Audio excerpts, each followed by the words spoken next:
প্রথমে পনিরটাকে আমি ভালো করে ভেজে নেব। তারপরে সেই তেলের মধ্যে ডুমো ডুমো করে কেটে রাখা আলু নুন হলুদ মাখিয়ে ভেজে নেব। তারপরে আমি গোটা গরম মশলা ফোড়ন দেব।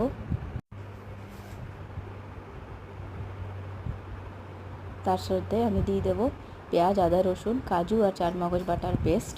কিছুক্ষণ কষানোর পর তাতে সব গুঁড়ো মশলা দেব। তারপর একটু চিনি দিয়ে দেবো। গুঁড়ো মশলার মধ্যে নুন হলুদ লঙ্কা গুঁড়ো ধনে জিরে গুঁড়ো আর দিয়ে দেবো একটু এভারেস্টের চিকেন মশলা। দিয়ে সব মশলাগুলোকে খুব ভালো মতন করে কষাতে হবে যতক্ষণ না তেল ছেড়ে যায়। তারপরে আমি ওর মধ্যে দিয়ে দেবো দুধ দিয়ে কিছুক্ষণ নাড়াচাড়া করার পর ভেজে রাখা আলু দিয়ে দেবো চেরা কাঁচা লঙ্কা আর তার সাথে একটু দিয়ে দেবো গরম জল। জলটা ভালো করে ফুটে উঠলে পনিরের টুকরোগুলো দিয়ে কসুরি মেথি দিয়ে আর একটু নাড়াচাড়া করে রান্না করলেই তৈরি হয়ে যাবে আলু আর পনিরের তরকারি। রুটি পরোটার সাথে এনজয় করো।